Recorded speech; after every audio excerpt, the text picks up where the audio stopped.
Samudra Manthan, also known as Sagar Manthan, Amrit Manthan, Ksheer Sagar Manthan, is one of the most significant episodes that led to the birth of divine goddesses and also many precious valuable things. When the Devas lost their abilities as a result of Sage Durvasa's curse on Indra, the Asuras saw this as an excellent chance to assault Swarg. Because the Devtas lacked might, they lost the conflict and fled from heaven to save their lives. They turned to Brahma for assistance, who sent them to Vishnu. Vishnu suggested to the Devas that they negotiate a peace treaty with the Asuras in return for something worthwhile. The Devas deliberated before approaching the Asuras with their proposition. After reaching an agreement, the Devtas and Asuras could begin churning the ocean of milk, which means Kshira Sagar for Amrit. Vasuki, the largest snake, served as the rope, while Mandar Mountain served as the churning rod. The tale of Samudra Manthan means ocean churning occurs in the Vishnu Puran, Mahabharata, and Bhagavad Puran and explains the creation of Amrit, the drink of immortality. The narrative of the Samudra Manthan represents a person's spiritual quest to reach self-realization by focusing his mind, withdrawing his senses, restraining his impulses, and doing rigorous penances. The Devas and Asuras reflect the good and bad aspects of one's personality.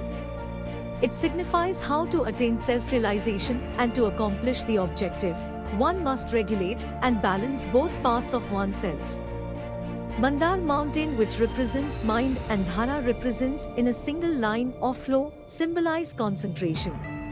Vishnu's Kurma avatar represents the retreat of one's senses, similar to how a tortoise retracts its head behind its shell.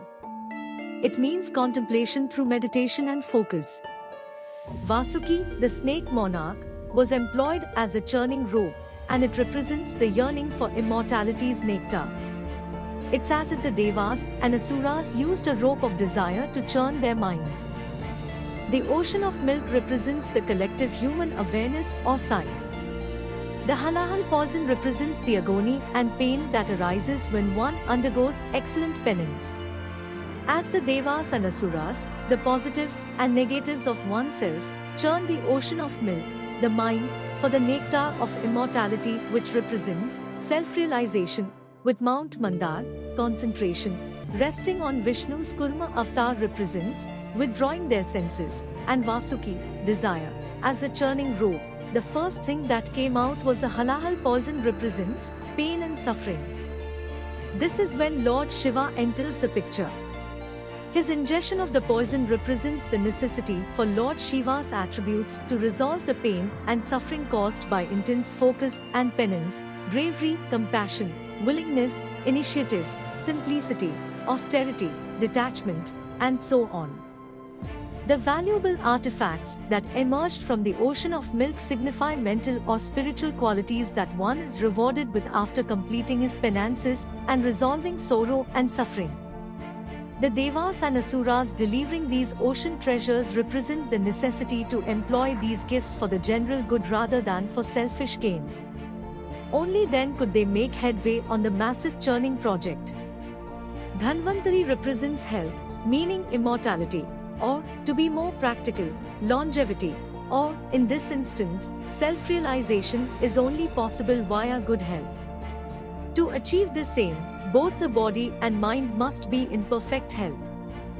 Mohini represents illusion or pride. When they were almost there, the Devas and Asuras bowed to their satisfaction and were duped. As a result, they have led astray. Thus, pride must be conquered before the ultimate truth can be realized. The Amrit or nectar of immortality that is eventually received represents self-realization once one has given up one's pride. These are the secret symbolism of Samudra Manthan. This is it for today's video.